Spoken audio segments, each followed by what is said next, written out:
So let's just assume that we went out and just did 2 successful flights. The first thing that we're always going to want to look at is controller box codes and messages. Pay close attention to your controller box lights and LCD readout during both the initialization and the wind down, and refer to the code tables if you see anything that's unexpected. Upon landing, especially be aware if you have a red LED on the GNSS light indicating a compromise of your GNSS quality. If you ever experience a GNSS quality issue, the most common problem with that is a loose connection, like the coax cable is just not screwed down enough, or the antenna is not screwed down enough, or the cable's damaged, or a component's damaged. That's usually most of the time what it is. So, check your connections and restart a cycle. If not, a lot of times it can be interference from, like I said, vertical objects and EM interference. If it's neither of those, there's a chance that you've got like a component failure, and your system would have to come in for servicing. Cycle logs. Let me go ahead and show you kind of the data structure of the data that we're going to be looking at today. So when you look at the USB stick for a TrueView, you're going to see folders just like these two right here, cycle, and you can see the format of this is year, month, date, underscore, hour, minute, second, and that's in UTC time. So this is a quick way that you can differentiate what order your cycles were. Now, if you go into one of these, you will see 2 different folders. The flight will have a slightly different timestamp. This will actually be the time of when the data recording was initialized. The system folder contains a lot of, the system data. Important ones are the TO4 file. This is the rover file that from the APX15. This OBS file, I actually placed this here. This is the file that you'll download from your base station. So this is a Rhinex format, and I'll show you. This is what a Rhinex looks like. It's just a plain text format. So if you download this from your base station and put it directly in the system folder, when we import our data, it'll automatically see it and pull it in for you. So it'll save you a step, and also a good practice for if you have a multi-user environment and sending data to other people. Another important file in the system folder is this cycle log right here. So this cycle log, this is great for troubleshooting because it has like a second-by-second breakdown of all of the events that's happening with your system. So, one way that you can field check this is you can do Control F and search for warnings, errors, or fails. There'll be a system code for that if that's something that you want to do. Let me also go back here and show you too. In this flight folder right here, if you go into there, you'll see there's a folder for camera 1, camera 2, and laser, pretty self-explanatory. Laser, here's the laser bin that I was telling you about. This one's slightly under a gigabyte just because it's only like a 4-minute flight. Usually they're going to be 1 or 2 gigabytes. But if it's like 0 or 2 megabytes, something went bad. Yeah. In the cameras here, you'll see that this has both cameras in there, and I'll usually spot check one of them. Just kind of come through and look at some and just zoom in and make sure there's nothing, no blurring, overexposure, underexposure, so on and so forth. And also too, if you want to search that error log, you can make a batch file like this you can just drag and drop it on a batch file and it'll parse it for you. Oh yeah, image count, I should have talked about that. So if you look down there at the bottom, I got 218 items. So there's, other than the ancillary file, there's 217 photos. And if I come into this one, I got 216. You want these to closely match. If they're two to three off, that's not a problem. The master clock in the system is constantly trying to retime the cameras to make sure they're as in sync as possible. So sometimes they'll reset and they might be off 1 or 2. That's a good thing. But if they're off like by 100 or so, then you got a problem. But all of these steps, except the camera quality, can really be skipped by just go ahead and automatically importing into TrueView Evo, which is what we're about to do once everybody gets the data set up. I would say that's the minimum you need to do in the field to field check your data. If you want to go for some extra paranoia and you have internet connection, you can go ahead and post-process the trajectories with PosPac. This is doing the PPK solution in field, internet connection required. And if you even want to go into even further paranoia, you could draw some point cloud profiles and just kind of spot check a few areas like rooftops and parking lots. And then the last bit of paranoia, if you've got your checkpoints collected, you could go ahead and QC your vertical and make sure you don't have any vertical problems. So I highly suggest you look at this article and always be mindful of field checking your data. I've seen a lot of people lose data that could have easily been prevented. So I'll just kind of brush over the basic steps of what we're going to do for a post-processing workflow while everybody's passing the data around. Is the stick still going around? So I got it? Got it? Okay, so we're moving pretty good. Okay, so the TrueView processing workflow, this is a very, very crude model. It could differ depending upon your workflow. But you're going to want to plan your mission, establish your control or check strategy, and then go out and fly your mission. Then we're going to pull out the UMS or USB stick and download the data like you're doing right now. You would put your base station on there, which I've already put it on that one, but you would go ahead and do that. And then when we open up TrueView Evo, we're going to go ahead and run the import wizard. We're going to run PosPac for the PPK solution. We're going to geocode the point cloud. We're going to look at the vertical accuracy and see if we need to debias the data set. We'll colorize the point cloud at that point.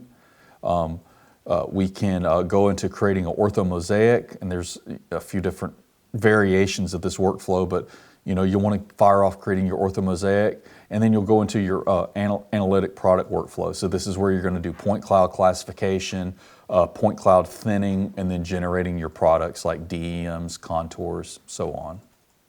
Well, I will go ahead and open this up and start going through the first few steps, but I'll do this very slow. Like I said, I want everybody to stay on the same sheet of music, and we'll move slowly together on all this.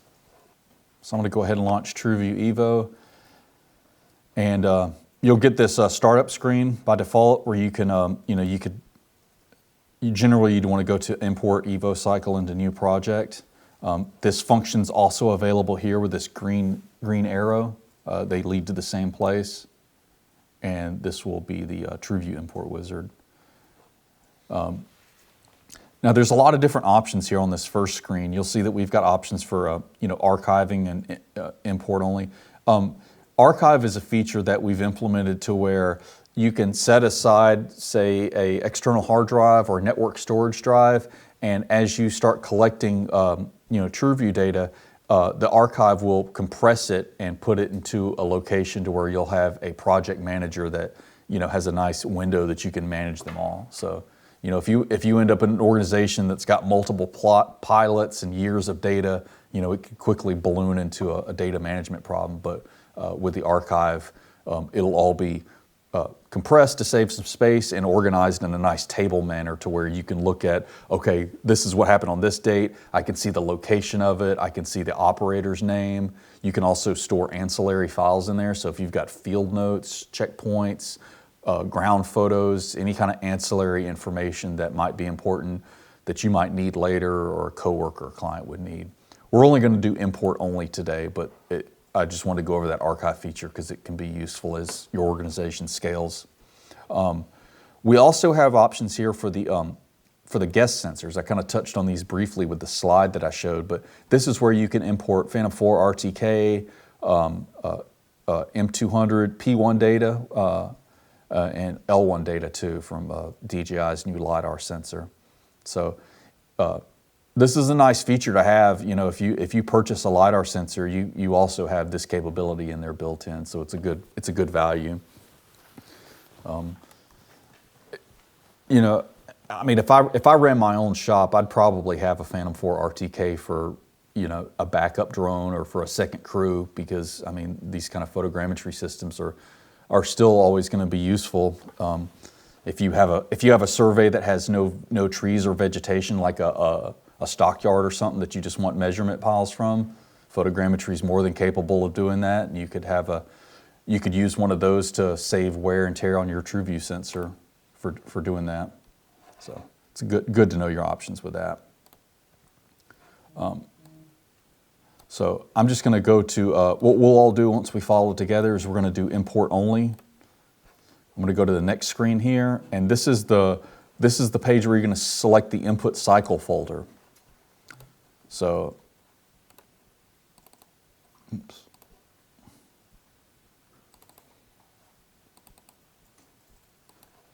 So the input cycle folder is going to expect this format. It's going to want this name format that's pulled directly off the USB stick. And you can copy the cycle folders off the USB stick to your hard drive if you want, or it can read them directly off the USB stick and archive it at the same time, whatever data management strategy you prefer. I'm going to go ahead and select that one, and you can see it auto detects the camera folders that we're going for here.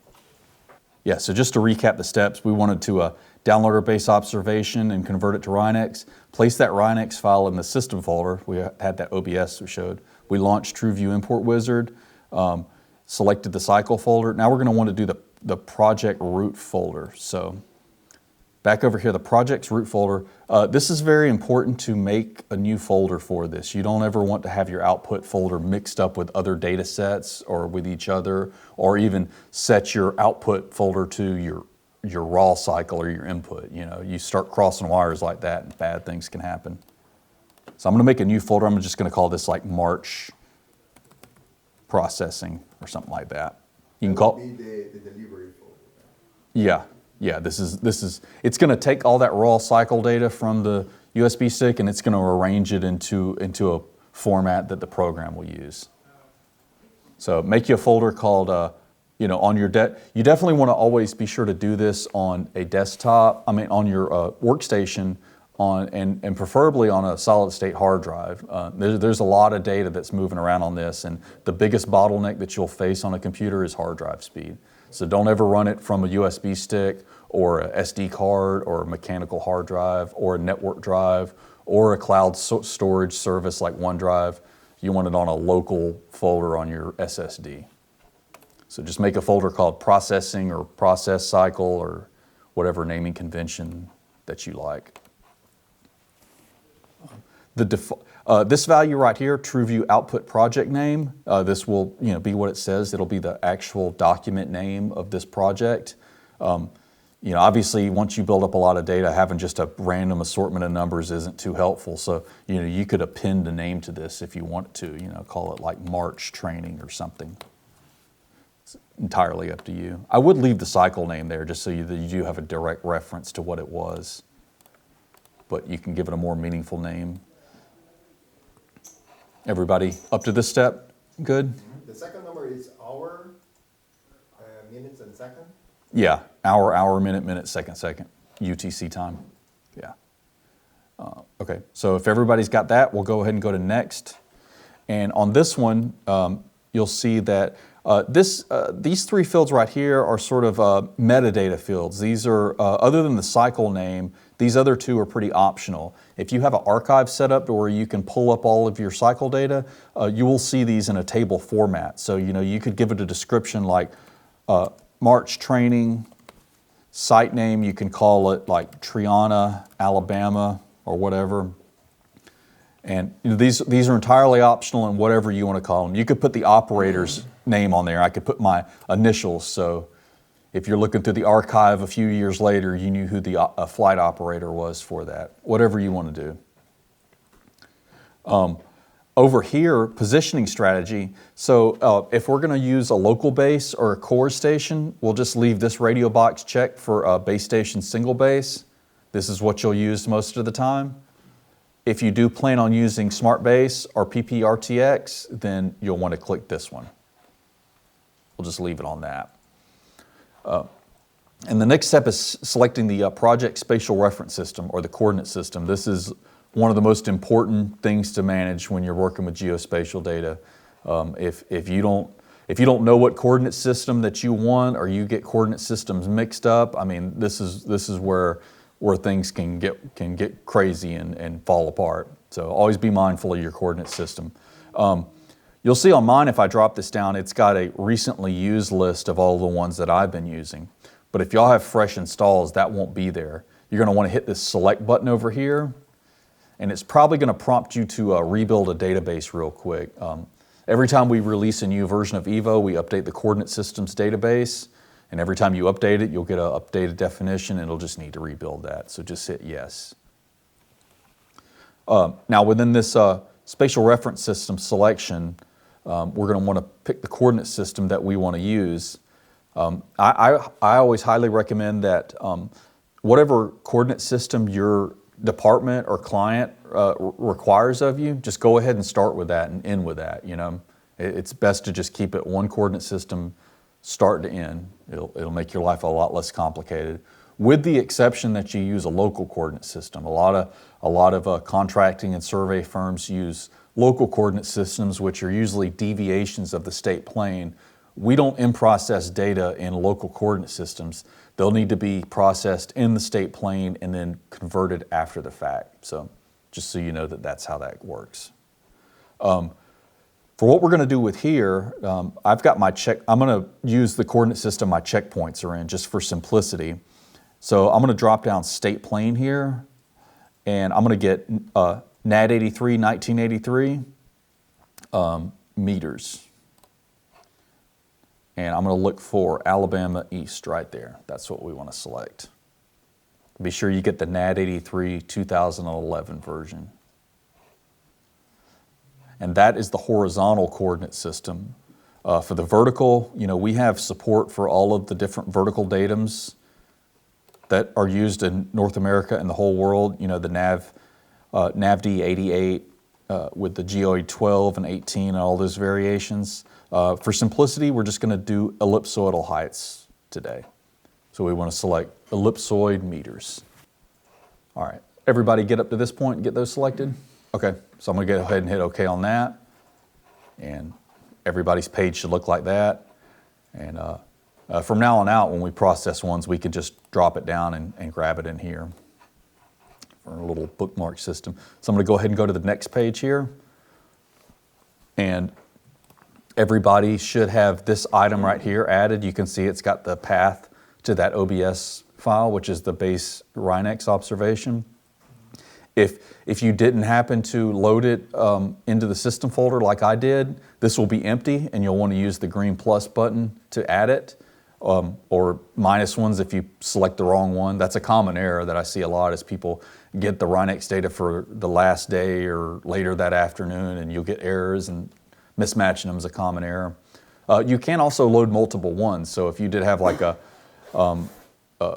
some base stations will roll over every certain hours or something. You know, it might split the file up. You can load multiple files if you need to maintain continuity of that observation time. Base station antenna height. This is one of the most important values that you're going to put in during data processing. Remember earlier I talked about fixed height poles and measuring tripods. So the base observation that this used and that we would have used today, we have a permanent core station set up at the corner of our building. So it's mounted to the building, and we actually measured the pole height and cooked it into the coordinate system. So on this one we're just going to use 0.0. And then for the bottom box for the ancillary files, important to remember, ancillary files are entirely optional and will not affect the data in any kind of way. They will never modify your data in any way. This is where you'll put field notes, checkpoints, photos, legal documents, flight.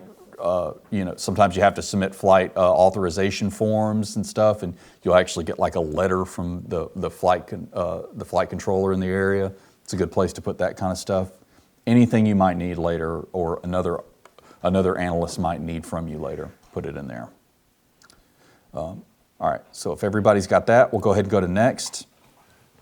And This is where we're going to select the base station location, or what is colloquially just called a nail.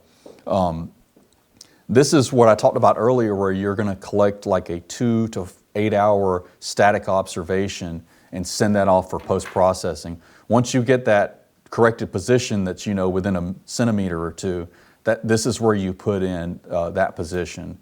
And this is important too, because the point cloud that you're going to generate is all relative to this point. So it needs to be correct. What we're going to do here is, if you go ahead and click this Survey Nail Manager, you'll see that I've got all the different nails for different types of projects and tickets that I've worked on.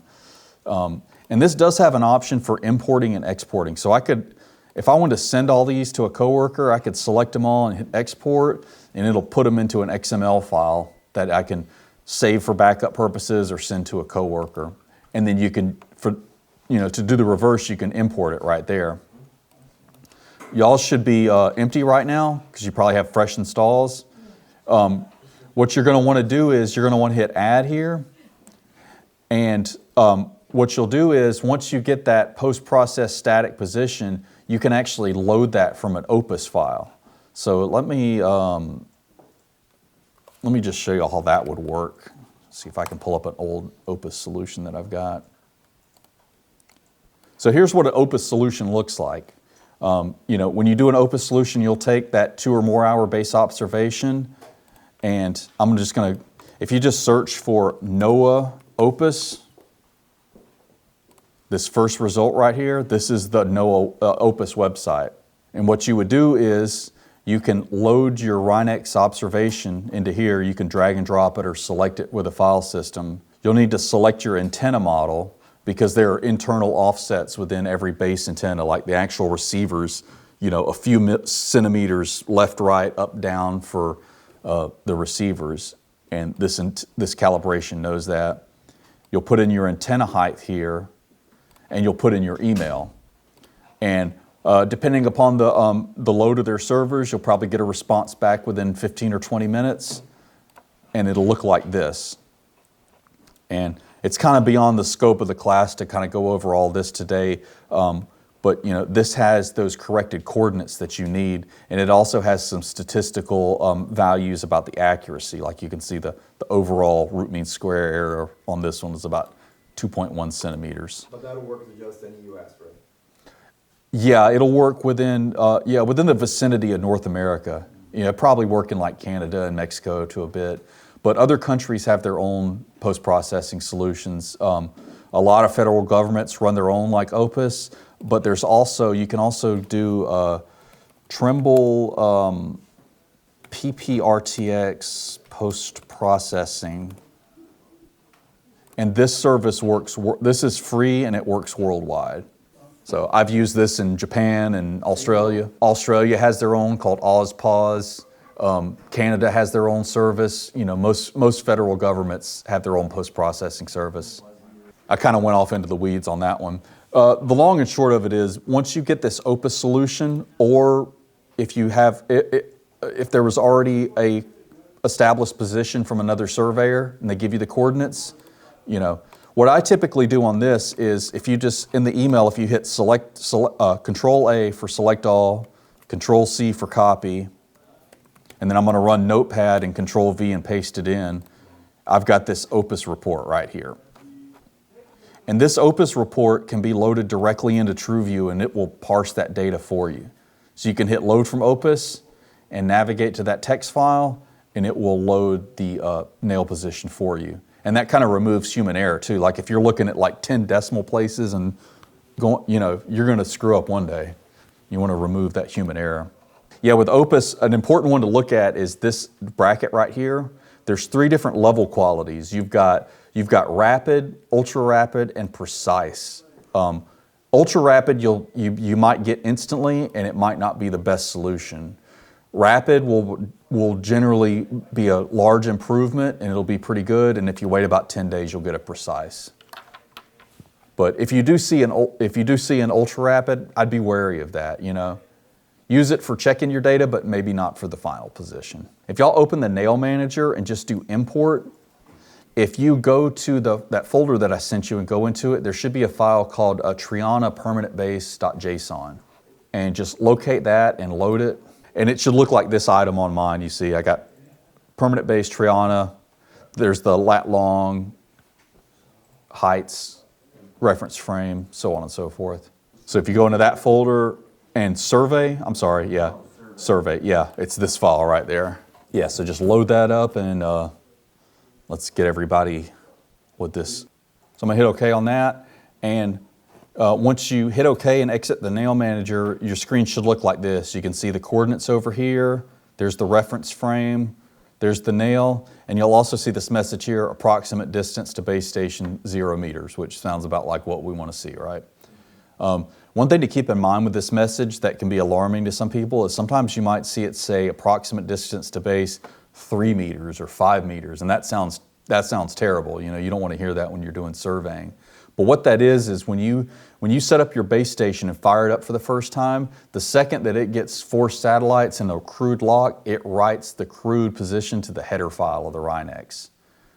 So it's basically just saying, I'm on this block, basically. You know, it's not saying I'm within a golf ball size. It's just saying I'm somewhere around this street. Let's go ahead and hit finish, and it will confirm that we want to import, and it'll start importing all the files. And when I was talking about field checking the data, this is the point right here where errors will happen. So if you had a problem, bad things will pop up, and you'll know. But this looks good. This this matches pretty much what we planned. We're in Triana. It's not in like the Sahara Desert or something weird. The flight plan looks correct. All right, so does everybody's screen look like mine now? At least at least the lines. If you're having problems with this base map loading, this is just a Google Maps base map. It's got nothing to do with the data. It's just sort of a contextual reference to your data set. And in fact, a lot of times I just go ahead and turn it off just so that my application doesn't try to load it every time. It's a little snappier, but do whatever you want. Okay, so once we got this loaded up on here, the area that we're going to focus on while we post-process data is this green arrow and going right. The workflow is sort of arranged in a way that you just go left to right in a logical order. If you don't see this, we're gonna go to this PP tool next. But if you don't see this toolbar, you can always turn it on and off right here in View, TrueView Workflow Toolbar. So if it disappears or you just lost it, you can just flick it on and off, and it'll kind of remind you, oh, there it is. The TrueView system is a PPK solution, so we do need to get the PPK processing from that, and that is done in this PP window for PosPac Processing Wizard. And we're actually not going to do this step fully, but I will walk you through it because PosPac is a really expensive proprietary piece of software, and you got to have a license to run it, or there's also a cloud option. And I actually already provided y'all the solution in that folder that we'll load in just a second. But it's very important for me to go through these steps. So when you have a purchase system through us, you can run the PosPac locally on your machine. Subscription users have to use their cloud service for it. And also, a purchase user can use it on cloud too, although there's no advantage to that. This is also where you'll select options for the single base, smart base, or PPRTX if you want to use those solutions. Up here, you'll see the raw position file. This gets loaded automatically. You'll see if you scroll to it, it's got that TO4 file, the rover file. This next option right here, override APX mounting parameters. This is a completely optional step that you can do to override the offset parameters. So let's just say, for example, you put your TrueView sensor on an M600 generally and fly around with it, right? And you get a new drone like an M300 and put it on there, and you forgot to measure your lever arms. You can do that after the fact. You can measure them and load an offset file, and it'll override them and correct you. So it's just a good option to have to save you from a mistake if you ever need it. And if you have multiple drones that you're moving back and forth between, you could probably be an easy solution to have different data sticks per each drone with the offsets on them to override them. That'd be the most straightforward way. We do have an option here for GNSS settings. You can force it to only use US satellites. You never have to really use this. This is just a troubleshooting step. If you do have a subscription service or you're using one of these paid smart-based services, it will tell you the balance of your account and how much it will cost to do that.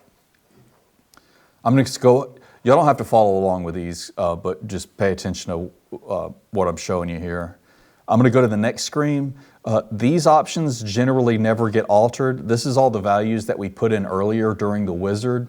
You can update them later if you need to, or you can just verify them here.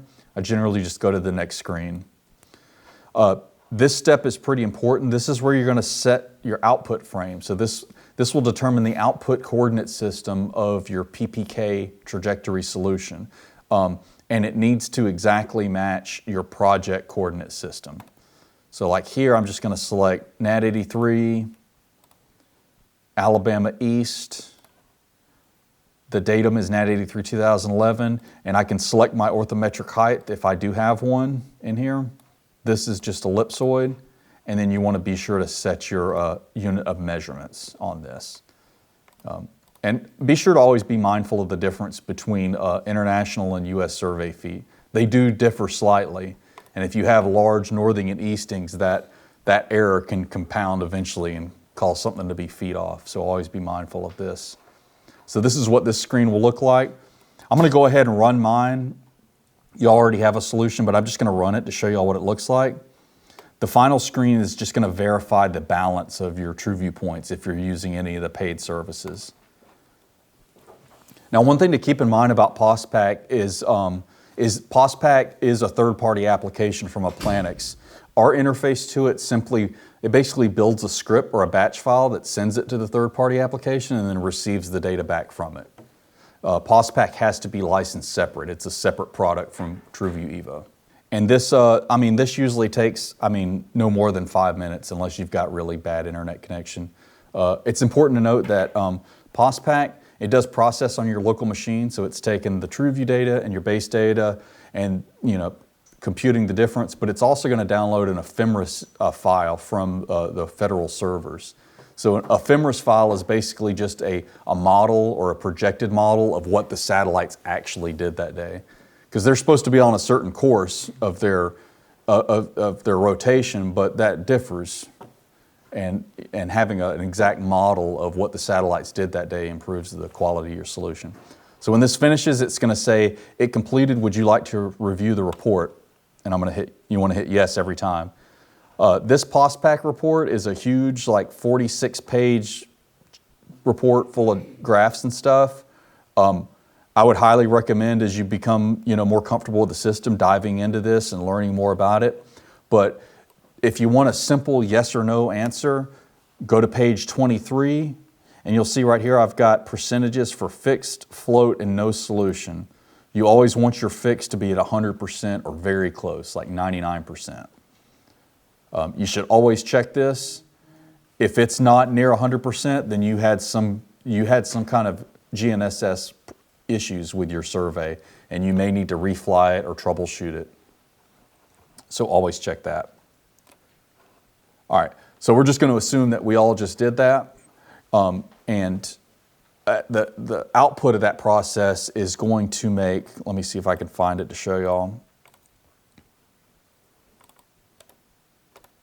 Okay, let's pass this around again. So there's two new files you saw in there. That's the Flight 1 and 2 post-processed traj.txt. Just grab those two real quick. And the way this is going to work once everybody gets it is we'll just load those files and it'll bypass the PosPac step for everybody. But while that's going around, we can go ahead and jump to the next step because it's a little bit involved, I would say. And this is the create flight line step.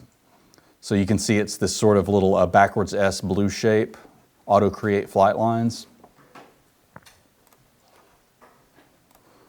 And what this is going to do is this is sort of the method that we're going to use to cull our data set. So it's going to trim down all of the fat of the landing, takeoff, interior turns, anything that we don't want.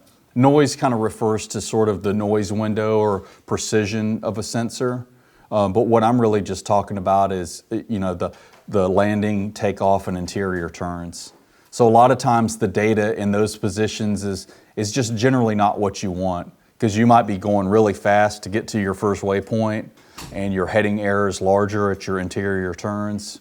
So these are the areas that are both less accurate and just unnecessary. And the way this works is we've got 3 parameters here. The minimum length is basically any flight line that you're creating, it won't make one less than this value. And this value will be in map units, so meters in our case. So what you generally want to do is, I'm just going to close this real quick. What you'll generally want to do is measure your shortest flight line. So if you look on this left toolbar here, you can see we've got like a ruler with a question mark on it for measure.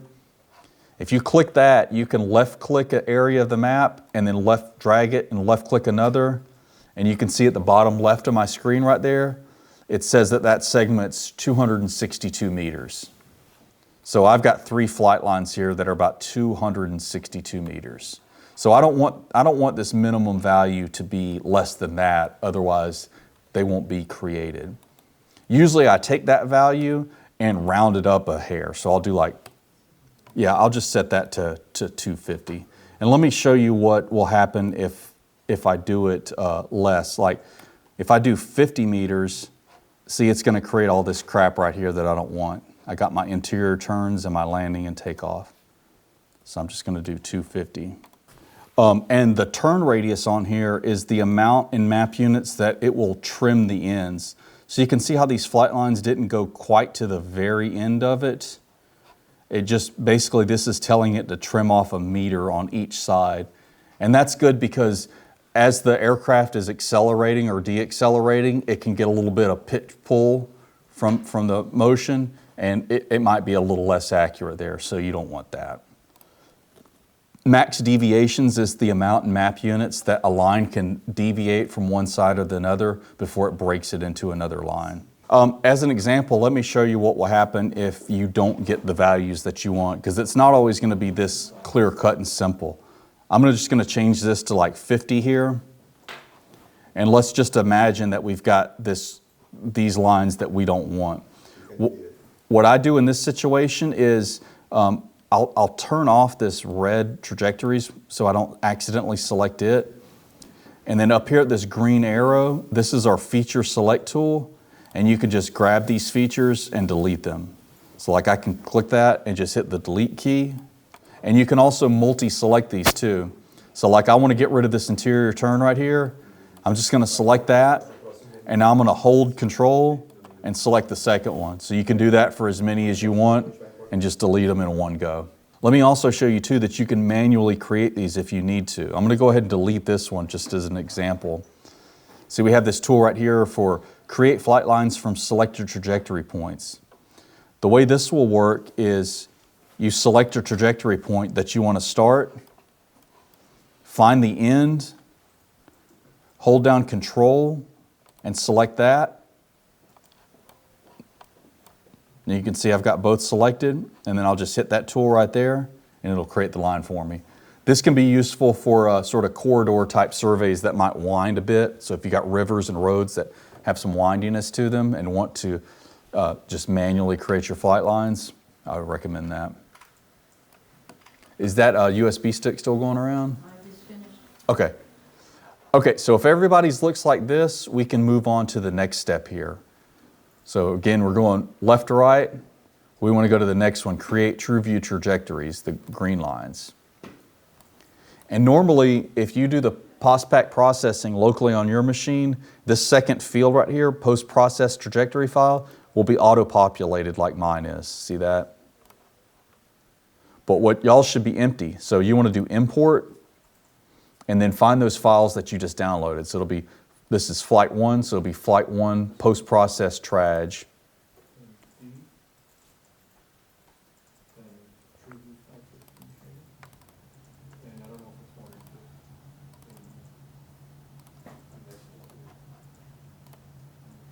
Yeah, so with this Create TrueView's Trajectory tool right here, you can see auto-loaded from PosPac or import. That's what we just did. The next field down there is the calibration file. It's going to check our reckon servers for the correct calibration file. So like that feature I told y'all earlier about if you have multiple calibrations, it will check to make sure that it's paired with the correct one. The next option is retain photos for flight lines, or actually that would be the retained photo layer settings. So what this is going to do is if you do retain photos within flight lines, basically only the photos that fall within these blue flight lines that we created will actually be, the geo tags will actually be updated for those, and they will be part of your photogrammetry package. Everything else will be excluded from it. So you have options for that. You could just retain all if you want them for some reason. You could retain all of them and keep the interior turn ones if you would like to. In almost every situation, retain photos within the flight lines is the best solution. Because, you know, for example, on a lot of flights, you might have 2,000 images, and if you use this option, it might trim it down to 1,400 or something.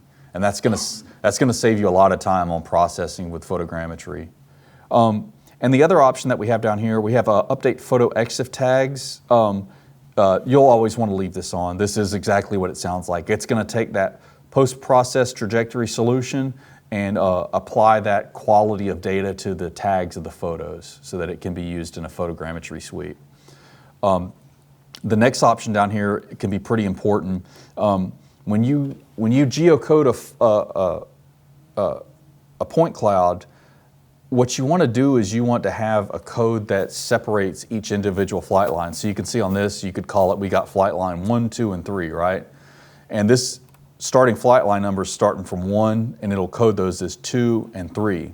But we're about to import a second flight after this, and we don't want that to also start on 1, 2, and 3 because they'll merge into each other and they won't be separated. So on the next one, we might want to start it from 4. Or another numbering solution I typically use is I'll just call this one like, 1,000, and the next will be 2,000 or something. Whatever numbering system that you want to differentiate the different flight lines.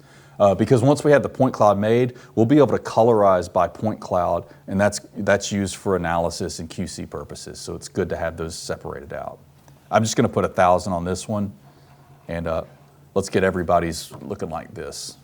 So they need to have unique numbers so that you can colorize them separately. And if everybody's looks like this, go ahead and hit Create Trajectories. And this step usually takes, it could take 5 to 10 minutes depending upon the speed of your hard drive. Because it is, at the end, it's going to do the, it's going to geotag all the photos. Yeah. Yeah, so the next step that we'll do is, again, on this toolbar, remember we're working left to right through our workflow. So the next step is just going to Geocode Lidar. So we'll let them get caught up because it'll probably take 5 minutes or so to geocode those photos. But while they're doing that, I'll go ahead and talk about these options here that we have with Geocode Lidar. So Geocode Lidar, this is where it actually creates the point cloud. It's going to take the trajectory solution that we generated, and it's going to apply it to the laser data and actually project it. So there's a lot of very important options here. Clip angle, which I've probably talked about exhaustively. This is where you can actually change the field of view of the LiDAR sensor. Default is 40 degrees, which is 80 degrees full swath. You can raise it up as high as 60, but remember if you do that, you kind of get bad incident angles and you can decrease your accuracy a little bit. And with a canopy and vegetated areas, you might want to decrease that a little bit if it's going through a lot of vertical targets. So 40's good, 30's good for canopy, and if you're getting shadowing or trying to fill in little gaps, you bump it up to 45 or so. You can also geocode these with separate parameters. You see that there's an option here for only use selected flight lines. So for example, if I only had this one selected, I could only geocode this line with these parameters. So you could do them separately if you want, or if you just want to generate a quick line for a diagnostic or a view, you can use that option. The clip range is basically it's a way to remove high and low noise. So the clip range is in reference to the sensor origin. So in this example, I've got minimum set to 20, which is in map units, which is meters in our case. And basically what this is saying is anything from the sensor origin to 20 meters between it will not be geocoded. It will be excluded from the point cloud. So that's a way you can remove high noise. The one for max is set to 300 meters. So in this case, that would be sort of below the ground. So that would clip out any low noise. All LiDAR is susceptible to low noise and high noise, usually from multipathing environments like glass buildings, cars, water bodies, any kind of reflective thing that can cause multipathing error. So this clip range is it's a good tool for easily, I wouldn't even say removing noise, but just never generating it to begin with. It's important to note too that this measurement, this isn't like a linear from like elevation down. This is a radial measurement from a single point of origin. So, I wonder, I should have made a visualization for this. I don't think I did yet. I'll do a kindergarten drawing to kind of show you. So let's just imagine I've got a ground here, and let's just say that we're looking parallel to like 3 flight lines here. Our 20, in the case that I showed you, 20 meters from this origin point, let's just imagine that it'll be like this. So if I've got high noise up in here, this stuff will never be geocoded. But if I had a high noise in the middle there, that would be missed. So it's not a complete tool to eliminate all ground noise, but it'll get a lot of it. And then again, imagining this is the ground for the max level, let's just say that this is 300 meters. So if I had some low noise here from like cars and stuff, that would be, wait, hang on. I'm doing it backwards, I'm sorry.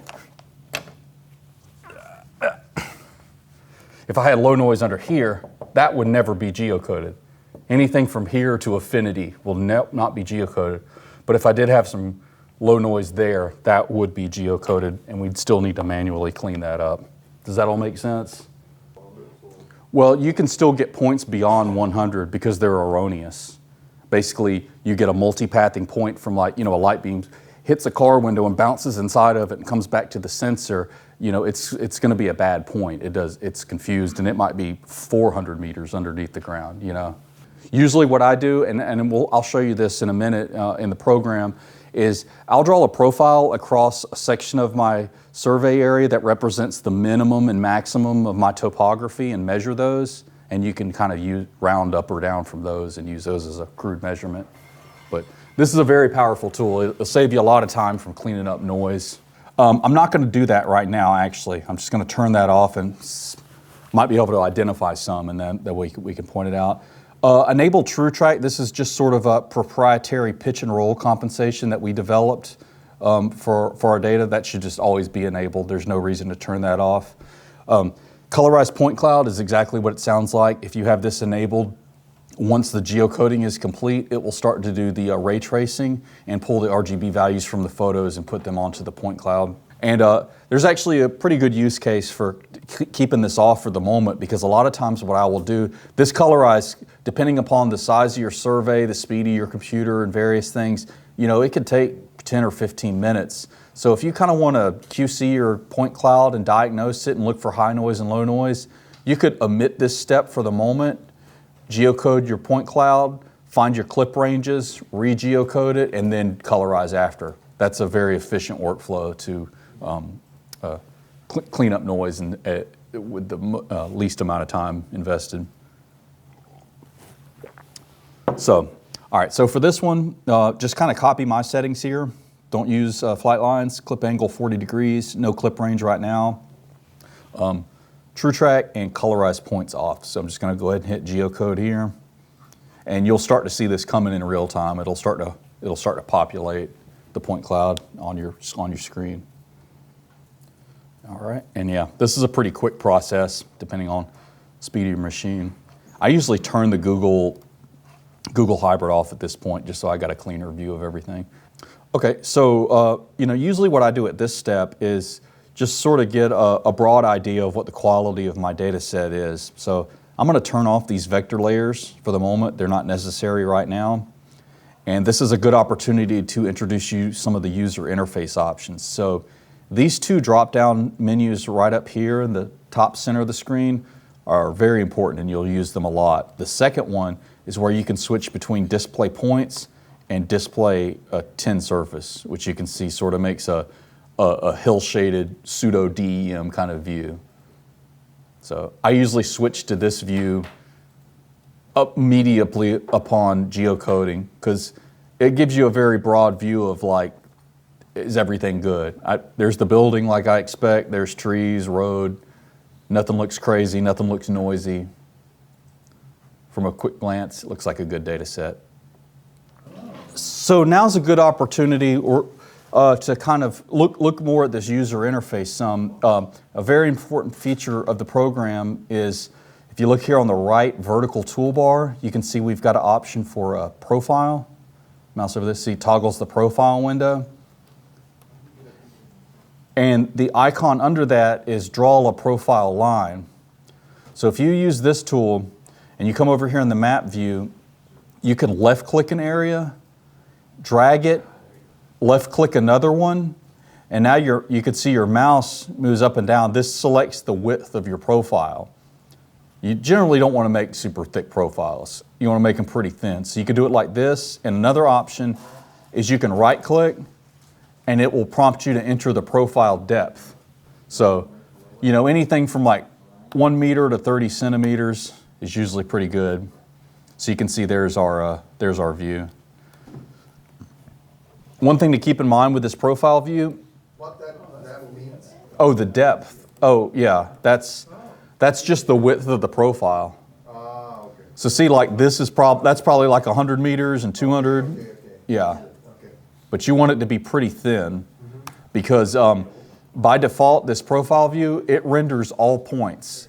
So if you've got millions of points, that could cause your computer to come to a drag. So you want to keep it pretty thin.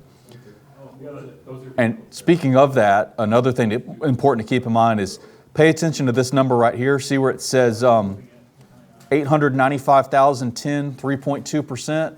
This is telling me that this is only rendering 3% of all of my points right now. Because if I tried to render all of them at once, your computer would just catch on fire. It's a lot. In fact, let me show you another user interface thing real quick. This yellow sort of oil filter icon right here, this pulls up what's called the live view. And this is basically a point cloud filter. This is a way that you can filter by classification, filter by elevation, filter by colorizing the flight lines like I talked about earlier, all kinds of different filters and visualizations. If you open this, and I'm just going to hit scan real quick, you can see that this flight has 28 million points in it right now. So yeah, we don't want to render 28 million points at one time. Like I said, the computer will just crash. The reason why I drew this profile and the reason why I drew it this way is, remember a second ago I was talking about I want to find the sort of minimum and maximum of the features in my point cloud that are important to me. So you can see like the treetops here. Notice my status bar at the bottom has the XYZ. You can see that above these treetops is about 180 meters. And then over here is the lowest elevation of my data set. And slightly under the ground, I've got 149. So I'm gonna write that down real quick because brains are very poor storage devices, at least mine. And what I'm gonna do now is we can go back to that geocode, and my clip range, the tops of my trees was like, well actually, hang on, I'm sorry. I said something wrong. Let me do it this way. I'm gonna turn on my flight lines here, and you can see that I can actually see them in the in the profile. They render all these in every view. And you can actually see that point right there? You can actually see some high noise. Let me make the points bigger so we can see. If you ever want to make your points bigger, you could open this live view and see there's a button there for point size.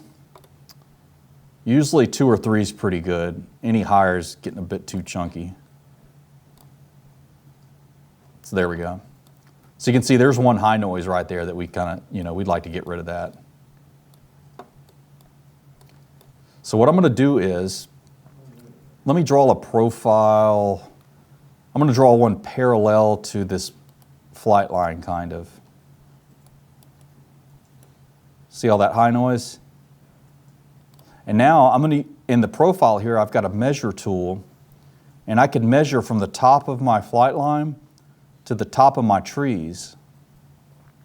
And you can see the distance is about 35 meters. So I could safely clip out the first 35 meters and get rid of most of that high noise. And I can do the same thing for under the ground. I'll measure from the flight line to slightly under the ground and maybe round up a bit. So that's 65. I'll just make it 75. Let me write that down. So I think for this data set, it looks like my clip range could be min 35, max 75. Does that make sense to everybody? And let me show you, let me see if I can find some low noise too, just to kind of illustrate, what that looks like. A lot of times you see it under cars. See that point down there? Yeah. There's another one. You'll see them under cars a lot or around buildings. This one's not too bad at all. But a lot of times, points will be much lower than that. All right, so I'm going to go back to my geocoding and input those values. So I'm going to open geocoding again and do 35 and 75. And keep in mind too, the reason why I did measure these values exactly is because, if I made this like 55 or something, it'll start carving into my trees and stuff, So we don't want that. Or if I made the max too low, it would have carved out my good ground, and that's definitely don't need that. So I'm going to go ahead and hit Geocode again. We can turn on the Colorize here if you want, if you think it's the final. There's also, you can see the next tool right there is there's a separate tool for Colorize. The order just depends on what you feel like doing. So you can see I'm running this again. It sort of deleted the point cloud, and it's going to generate a new one. So here's what I've got now. Let me look at that line again I just did earlier, and all that high noise should be gone. See that? Nice and clean. And again, there's still probably noise in there. This just does, a lot of the work for us. So now that I've got that done, I'm going to go ahead and go to the next step here and do Colorize Point Cloud. And this has no options. You just hit the button. And again, this one might take 10 minutes or something. So at most, if you got a slow hard drive. Well, I had some kind of error with mine, but I'm not going to stop and troubleshoot that just yet. So everybody should have sort of like a colorization like this. This is a good opportunity to show you the 3D view. So back over here on the right toolbar, I think this is about 5 down, draw 3D view extent. I'm just going to draw one over this little shed we got in the back. And this 3D view, you can hold right click and it will rotate, or you can hold left click and move the mouse up and down and it will zoom. But a cool thing about this view also is that with these drop downs right here, the first one you can select this right here, display RGB value. So you can see we got a color coded point cloud in 3D view. And the 3D view, just like the map view, is a decimated version of the point cloud too. It's only rendering a small portion. But both of these views have this little white and red pyramid called force all points. And it does exactly what it sounds like. It will force all points. And that can be useful for doing a deep inspection of a point cloud. But if you're zoomed out too far, it could probably bring your machine to its knees. I'm going to turn it on for this, and you can just kind of see it just rendered more points there. So Let me look at another view over here. I kind of like this, look at some trees. So yeah, you can see that. So yeah, I mean, that's sort of, if you're trying to show off for clients, you know, this kind of view right here is, you know, what'll impress them. Let me just, How do you display the colorized points in the 3D view? hit this drop down right here in the upper left and select display RGB values. Yeah. And you know, this 3D view, there's really not much like work, capital W work that you do in this, but it's good for inspection, it's good for showing off visualizations and stuff. One thing you may also notice too is you might notice that the power line here has kind of got like green and grassy stuff on there in the power line. It's not quite correct. And that's just because the diameter of a power line is less than the accuracy or precision of the sensor, you know, so that's just to be expected.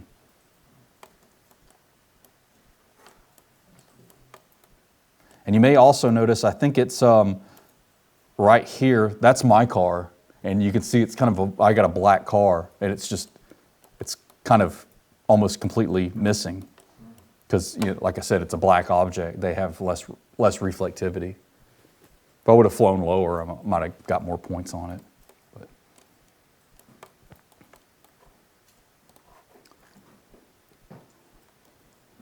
But yeah, so that's so we've gone through the whole import process, geocoded, colorized. We clipped off some noise. That's the basics of that whole process. Now we can go ahead and pull in the second flight. So we can pull in that and then work on merging them together. So is everybody comfortable up to this point? Do we need to go over anything or check anything else? No? Okay. So for the next step, for importing the second flight and as many subsequent flights as you need to, the process is almost entirely identical. You're going to want to launch the TrueView import wizard again right up here and import only. And then we'll go to the next screen.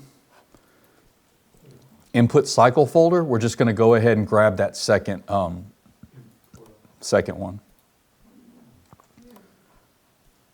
So that will be cycle with the timestamp 1600 hours.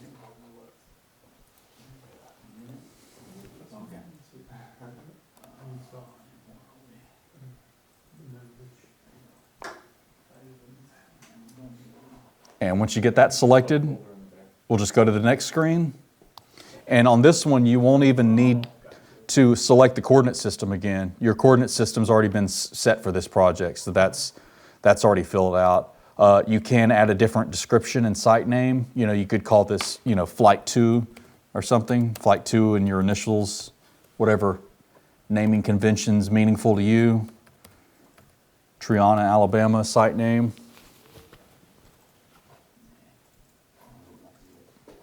Everybody up to this point? Okay. I'm going to hit next. This is going to be the same as the last one. There's our base observation. We want our antenna height to be 0.0. Not loading any ancillary files today. And we'll just go to next. And because we already loaded the nail last time, you can just hit that drop-down menu for your recent entries and just select Triana permanent base again. And once you get all that done, we'll just hit finish and confirm that we want to import. All right, everybody's get imported and kind of look like that. You got the north-south kind of flight lines, everybody? Okay. Okay, so we can continue on with the same steps. So we're just going to do that auto-create flight lines again. And let's see if I can explain this correctly this time. We use the measuring tool and measure our shortest flight line. They're all the same in this instance, but a lot of times you'll have differing lengths.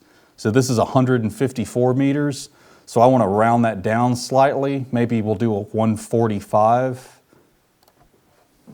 So I'll do 145, turn radius 1, max deviation 10's good enough.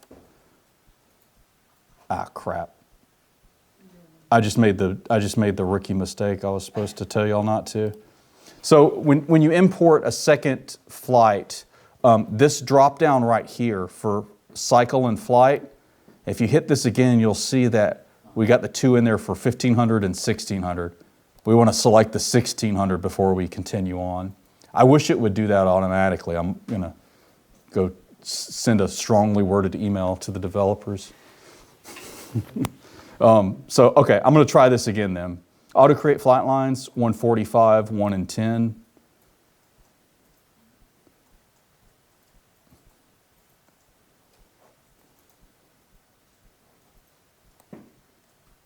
And check that out, it missed one.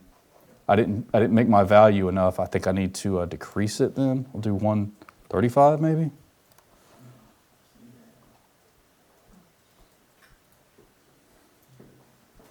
There we go.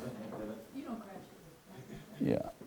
So there we go. I got the 4 flight lines and there's no other kind of muck that I don't want. No interior turns, no landing and takeoff. That looks good.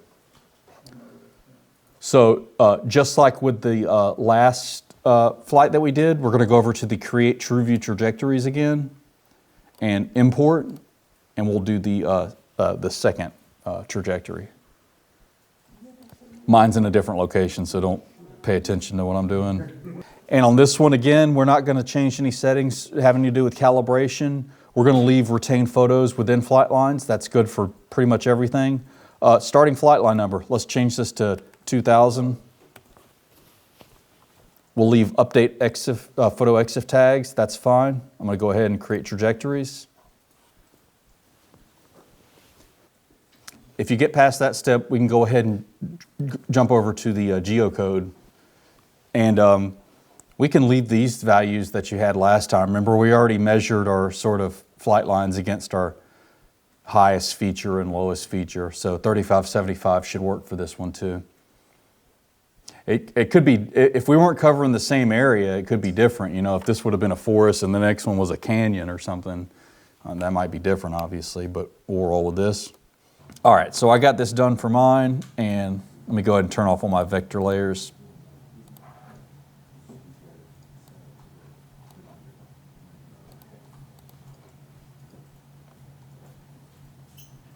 Okay. So an important option to keep in mind is up here in the left-hand corner, we got this active LAS layer. And if you drop it down, you'll see that I've got 2 different LAS layers and they correspond to those 2 different cycles, 1500 hours, 1600 hours. And the reason why this exists is because TrueView Evo, you know, when you get into analysis, it will only address one point cloud at a time. You only have one active LAS that you're kind of working on. And it's also important to keep in mind with the LAS layers, you'll see it in your table of contents right here. You see I got 2 here, and you can click them on and off and turn them on and off.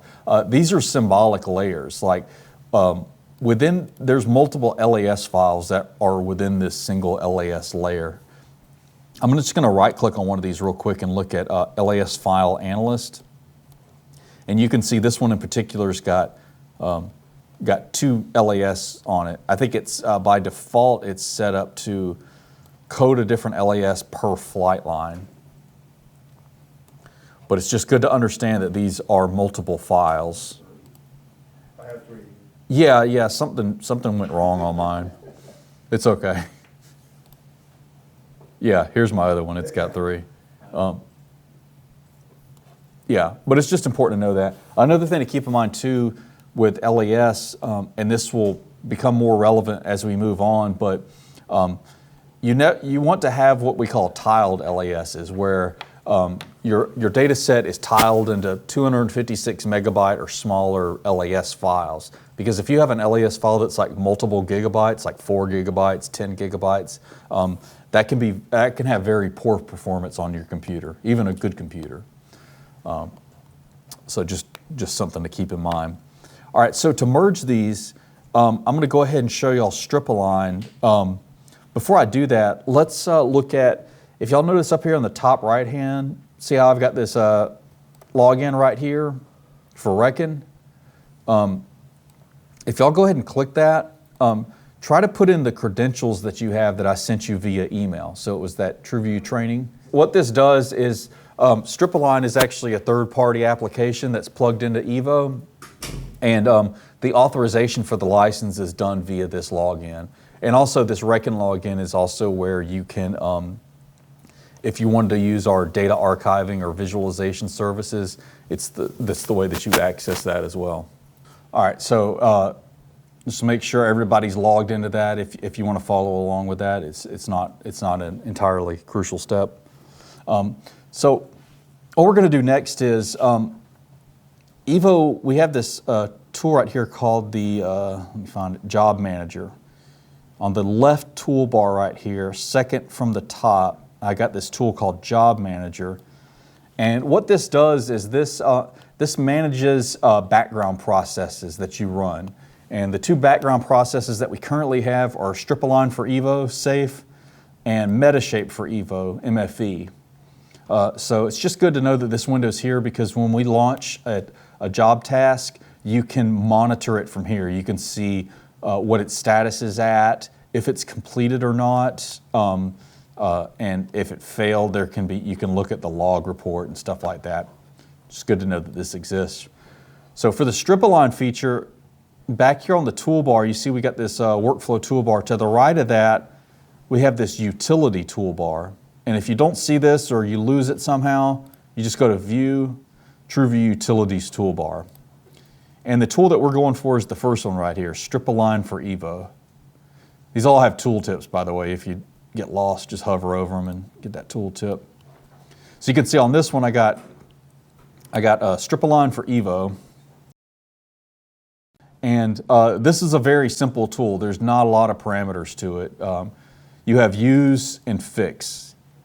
And if you hit Use, it will use all the LAS layers in there and the trajectories from them to run the StripAlign process.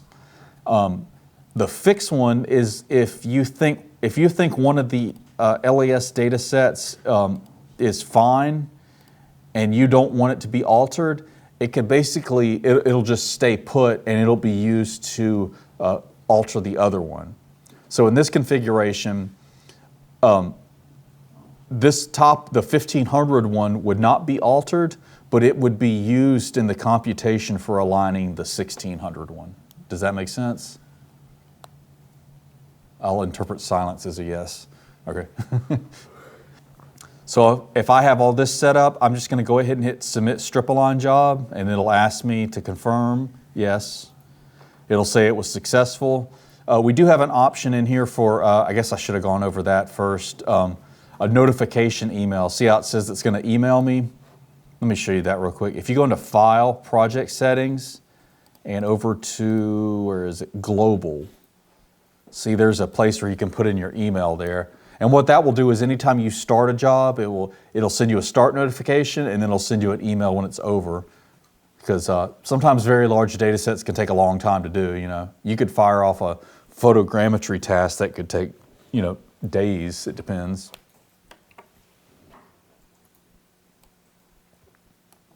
So I'm going to go back to Job Manager and see what the status is on my StripAlign.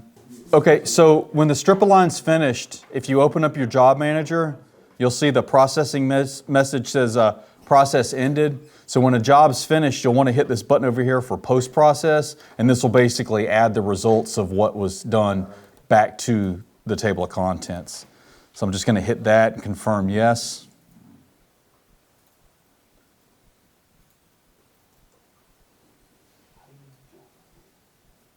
Post-processing success, added.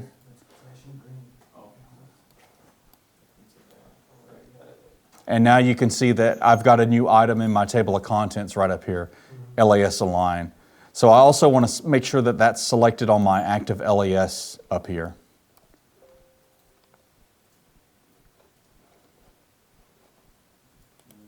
And I'm going to look at my file analyst real quick. Yep, I've got five files in there.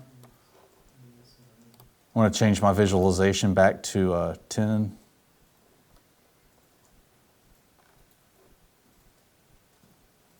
And yeah, that's that. So for anybody who doesn't have StripAlign or didn't want to run it or whatever, the other way of doing this is if you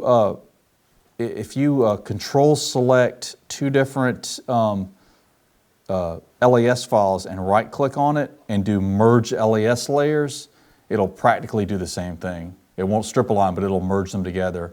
One thing to keep in mind, I don't know if you're on an older we had an older version of Evo that had a bug where if the profile window was open during that, it might crash. So that's fixed now, but if you're on an older version, I'd probably close that so it doesn't do that. But like I said, StripAlign is not necessary, 95% of the time. Most of the time the LiDAR's just fine. The StripAlign's more to fix problems rather than to massage data, What we got left to do today is what we'll do here in just a minute is we'll import. I've already got an orthomosaic generated for this flight, so we'll import that. I can also show you all how Metashape for Evo works. We won't go through it. I'll just show you the feature. And then we could do a QAQC. So we'll QAQC we'll import our checkpoints and QAQC the horizontal and vertical dimensions. All right, so next, let me just briefly go over Metashape for Evo, and then we'll import the orthomosaic for that. So check out, let me make sure I stay up with my slides here. So Metashape for Evo, acronym is MFE, it's a non-GUI or non-graphical user interface headless version of Metashape that's tightly integrated into Evo and runs as a background process. So as I'm sure some of you already know, Metashape is probably one of the biggest photogrammetry suites, and it's sold as a standalone product. It's a desktop, application, very nice product. I love Metashape. But it is a third-party application and does require separate licensing. So there are details in the manual about that if you need to refer to that, or you can always send a ticket to support if you need help or direction.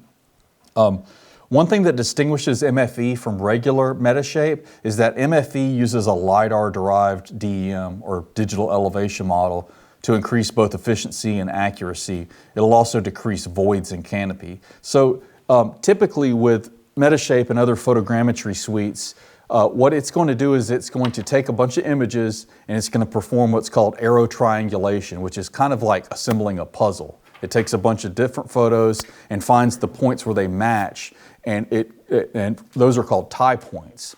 And from that, it can generate an elevation model or a point cloud derived from photogrammetry.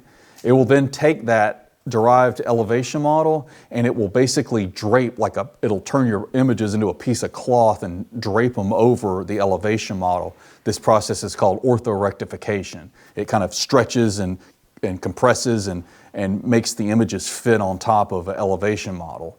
Because it's like you look at a aerial photo of like Mount Fuji and it just looks like a flat forest, which is crap because it's a huge inactive volcano, So that's what the orthorectification does. Now, the DEM that's derived from photogrammetry is fine. It's really good. It's great data. People use photogram elevation models all the time, but the LiDAR data is just better. It just comes from a more accurate source.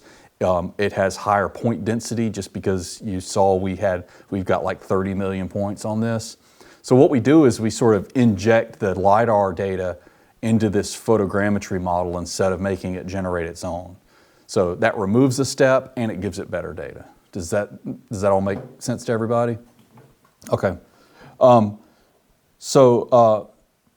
Metashape for Evo, like I said, it is sort of a non-graphical interface that's integrated, but if you do previously have your own Metashape professional license or you do want to purchase one later in the future, that can be integrated as well. It shares the same functionality, you'll just have the full version. And that can be useful too because there are sort of advanced editing options you can do in it later if you need to. One thing to keep in mind with orthomosaics, and this is specifically for Autodesk users, is Autodesk has a problem with handling orthomosaics that are over 4 gigabytes. That turns into a different format called a big TIFF, and it doesn't like that at all. So if you have a very large project, you either need to decrease your GSD, ground sample distance, or raster cell size, pixel size basically. You need to decrease that, or enlarge it actually would be the more accurate term, to make your files smaller so Autodesk will like that. Or you can tile the data set. Instead of having one 5 gigabyte orthomosaic, you've got 5 1 gigabyte orthomosaics. So just very important to keep that in mind. Also, photogrammetry is computationally intensive task, very intensive, and should not be run on like ultrabooks and tablets and stuff like that. Most people who run a shop who do a lot of photogrammetry will build like a beast workstation that's got like two GPUs in it, the latest CPU, and it just sits in the corner and just chugs data all day long. So, you know, if it's something you do a lot, you might want to consider that. So having said all that, let me go back over to Evo, and the icon right next to StripAlign, you can see we've got Metashape for Evo right here. It might not launch for you guys because you don't have it authorized yet. So if it gives an error or just doesn't work, don't be surprised. But let me just show you the basic process of how this works. So up in this window, you can see that this is referencing my photo layers. So you can see I got vector layers here. And these are the geographic references to all of the photos that we can use for photogrammetry. So you can see we've got the photo counts here. So let's say for our 1500 flight, it took 416 images. But after we did our flight lines and trimmed the fat, as I said, it came down to 163, which is a lot more palatable in terms of data processing. And it's just the stuff that you need. So if I wanted to run this orthomosaic, I would click this one for the 1500 flight and click this one for the 1600 flight. So I've got, 283 images to process. What I would then do is, you can see it says generate ortho from DEM. This is where I would select that elevation model that I was talking about. I haven't generated that yet, but I will show you guys that probably tomorrow. And you would select that layer and then put in the name of the ortho you want to generate. And then just like StripAlign, it will start working in the background and you'll check it in the job manager. When it's done, you hit that post-processing button again and it'll fly into orthomosaic for you. That's all there is to it. It's very hands-off. You know, a lot of people are intimidated by photogrammetry as being this crazy complicated thing, and it is, but this makes it very hands-off. There are also advanced options down here. I'm not going to go through all this because these really never need to be altered. The only one that might be useful to alter is the GSD right here. So by default, it auto calculates what the optimal GSD is based upon your pixel size of your images, which is sort of a function of your altitude as well. But if you do want to make them larger to have a smaller file, you can do that. For most TrueView flights, I think the nominal GSD I typically see is about 2.5 centimeters. So if you made that actually 5 centimeters, you would cut your file size down by about 75%, and it would still be a very, very sharp image. So just something to keep in mind for, keeping your file size down. So I'm going to go ahead and close this out, and let's just pretend that we all just did that. The data that you all downloaded earlier has the orthomosaic in there. So let's go ahead and go on the top middle of our bar right here. See, we got this red plus for add LAS, raster, and feature layer. Let's go ahead and hit that and go over to the raster tab, hit the green plus arrow,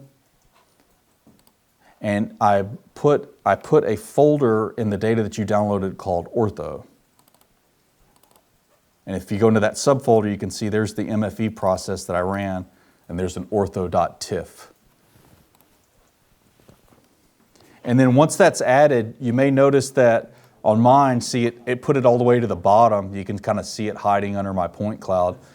Let me show you a quick trick for sorting out your table of contents.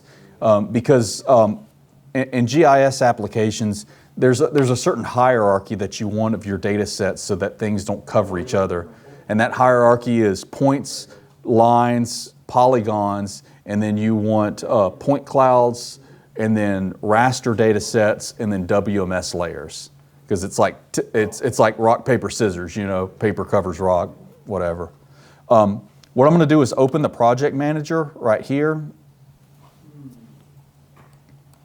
And then if you, see if I can use, yeah. If you hit this, we got this little purple icon right here, reorder layers to default display order. And you can see it's kind of got a printout there of the correct order. I'm just going to go ahead and hit that. And you can see it kind of bumped up my raster above my Google Earth imagery. But still, in order to see that orthomosaic, I'm just going to turn off my point cloud. And there's my orthomosaic. And again, this was generated from, you know, what is it, like 283 images and a LiDAR-derived elevation model. And one of the benefits of doing this is, if any of y'all are experienced with photogrammetry, you may have noticed before that trees a lot of times have voids and weird squiggly crap in them. Trees are just such incredibly complicated features, like photogrammetry struggles to model it. Not to mention that they're constantly like swaying around and in motion too, so it's a very hard thing to pin down, but this method fills in those holes a lot better.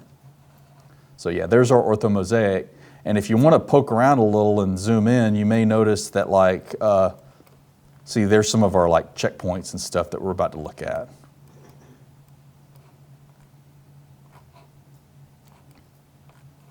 This is actually from last month. Here's one of those gas-powered drones that we flew for the last class last month.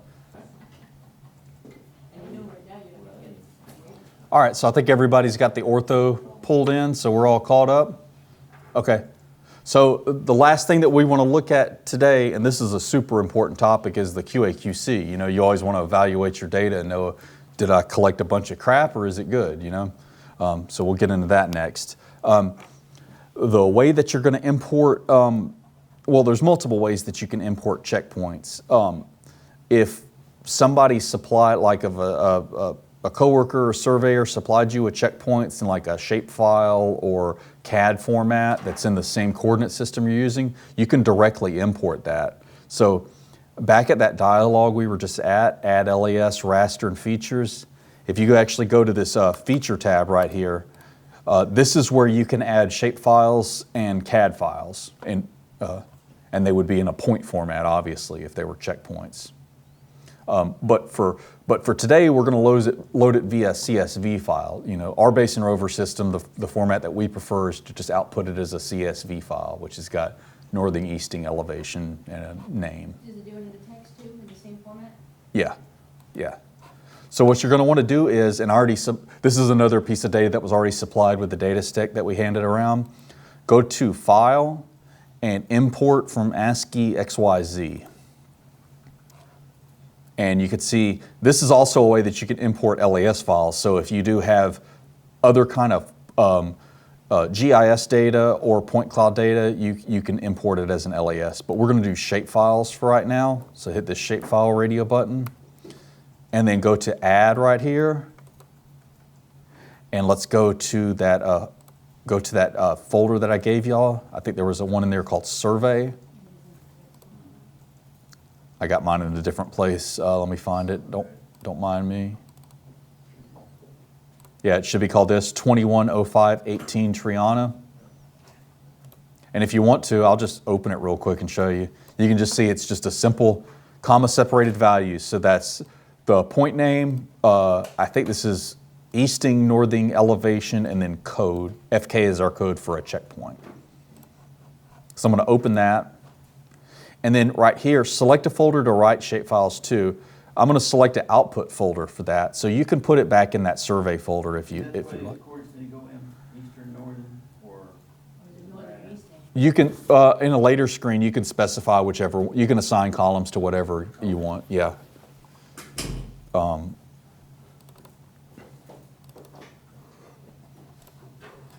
So yeah, we can just, I'm going to make a new folder for mine so I don't cross up any data. But yeah, just put them in your survey folder like that. And this is where it's going to output those shapefiles to. And I think it's good to put this into a folder because if y'all have ever worked with shapefiles before, you know that they can be like 5, 6, 7 different files. They're kind of a mess. So you want to keep them tucked away somewhere. Let's go to the next screen. And on this, we are doing delimited text, not fixed width. So just go to the next screen. And then over here, this is comma delimited. If it was tab or anything else, you can use that. I'll go to next. And this right here is where you can assign the columns. So again, we did ID, easting, northing, elevation, and type. Just match those together.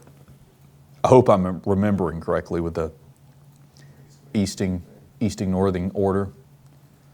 And there's also an option here too for do SRS or coordinate system conversion.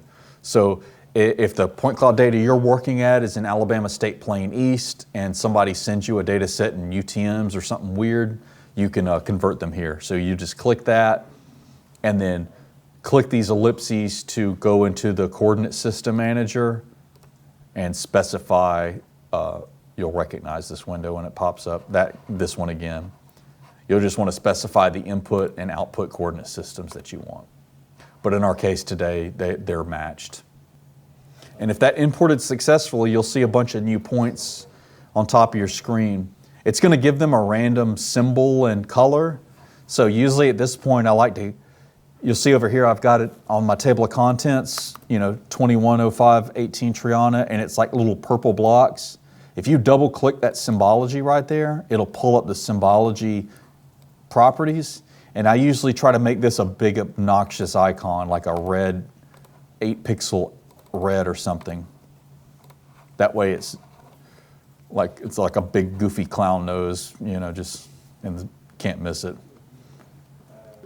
These ones on the road, if you zoom in, see we just kind of added a hatch to make a fake X across there. But yeah, with checkpoints, they're usually like, we just draw X's like this, or you can have, I don't know if you saw it earlier when I was out, like tiles, like checkerboard tiles. Those are good because you can lay them out and pick them back up. They're reusable, But they also eventually get beat up, so. Okay, all right, so what we're gonna move to next is looking at the QAQC report. So this is where we're gonna calculate the deltas of all these points and get an accuracy assessment from. So on this control points toolbar, you see there's one here that says control points.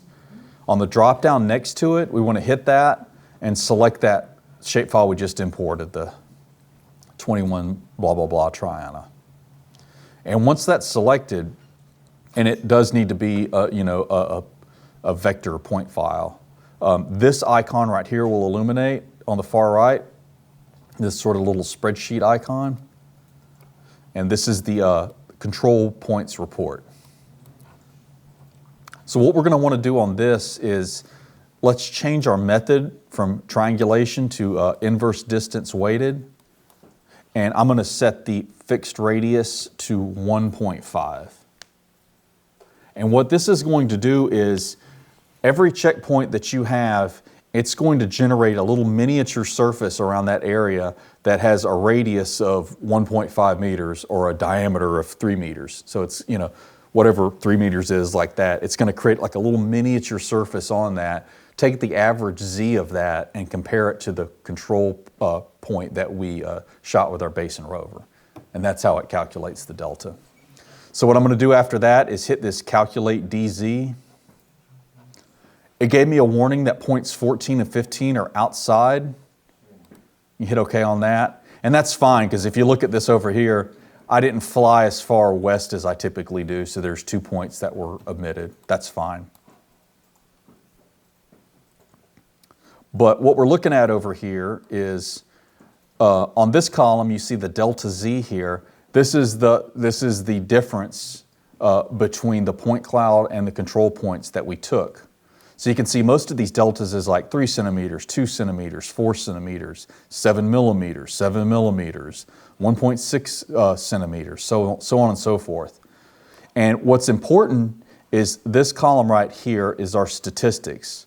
The most important that we're looking at is the RMSE, or the root mean square error. And this is sort of how it unsigns the values, because if you have deltas that are negative and positive, the root mean square error kind of removes the sign of that and looks at the total error that you're looking at. Mean error is also important too. This can indicate a bias, and we'll talk about that later.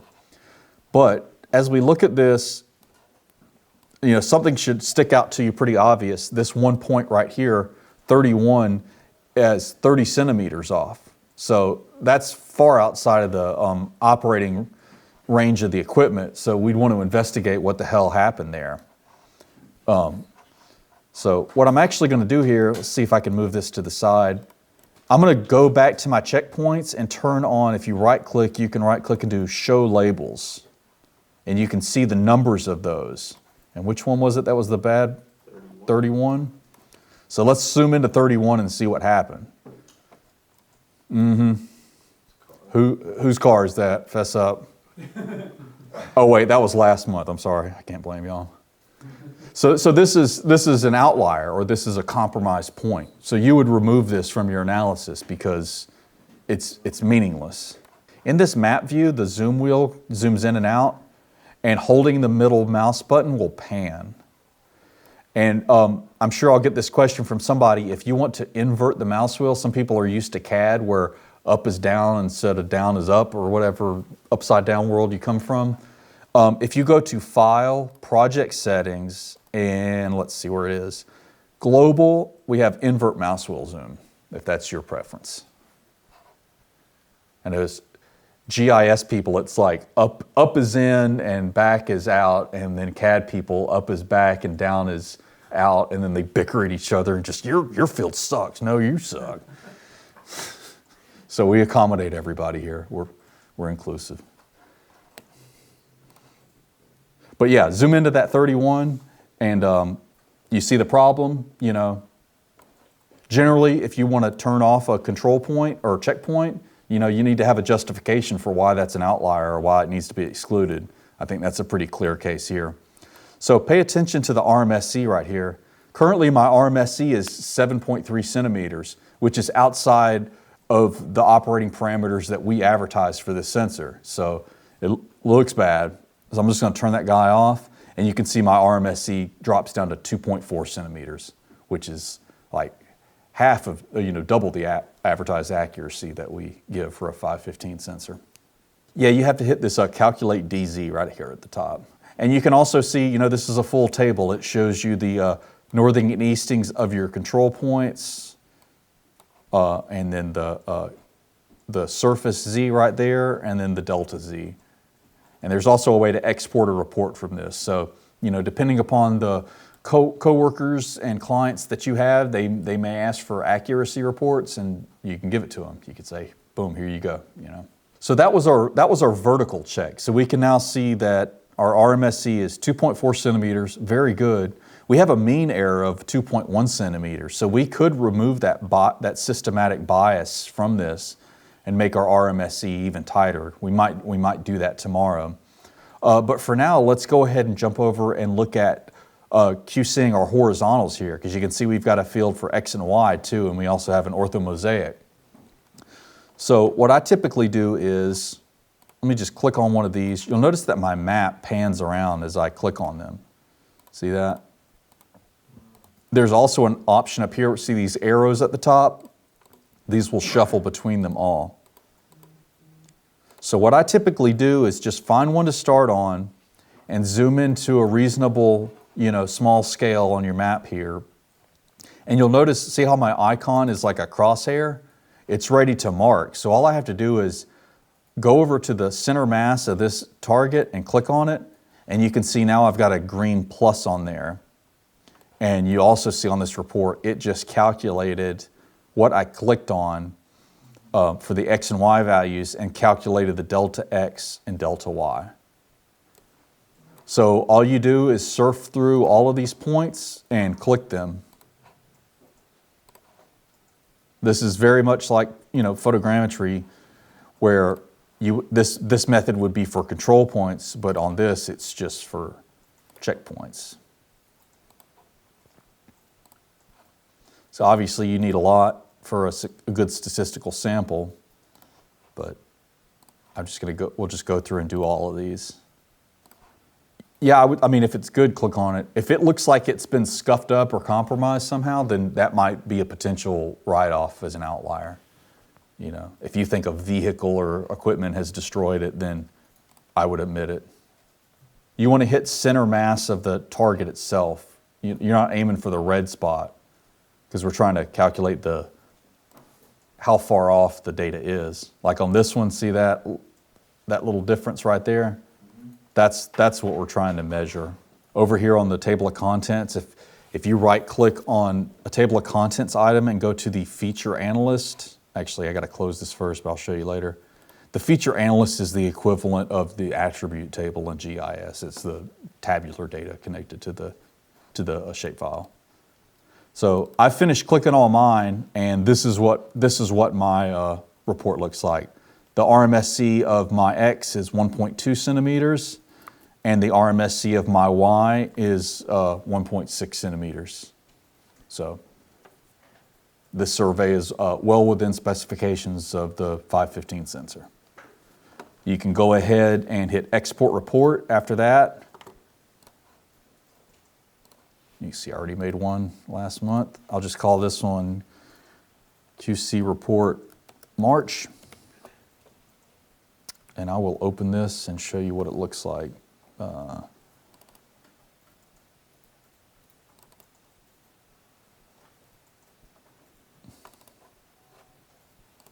There we go. So yeah, there's that accuracy report. It's all the same information that we were just looking at. It's just put into a a nice text format. Let's say we get tired of being squawked out about these two right here. This toolbar right here is the feature editing toolbar. We'll get into this more tomorrow, but I could just select those 2 points right there and delete them. Or I could select 31 and delete that too. That way it won't even be in the spreadsheet. And if you do make changes to vector layers, see there's a little floppy disk right here to save it. Just be sure to hit that so that all of our floppy disks are properly saved. A lot of times people will say, well, you're measuring your horizontal off an ortho. Isn't that kind of cheating? And it's like, I mean, it is a measurement by proxy for sure, but another way to measure horizontal of the LiDAR itself is by intensity. So if you look up here at this colorization drop-down, you can see that I have a display by intensity. And check this out. If I zoom into one of those control points, let me find a good one that's nice and bright. Some of them are kind of worn down. Yeah, see that? Okay. So you can check the horizontal by intensity too, if the target's bright enough. So yeah, if anybody tries to check you like that, you can check them back.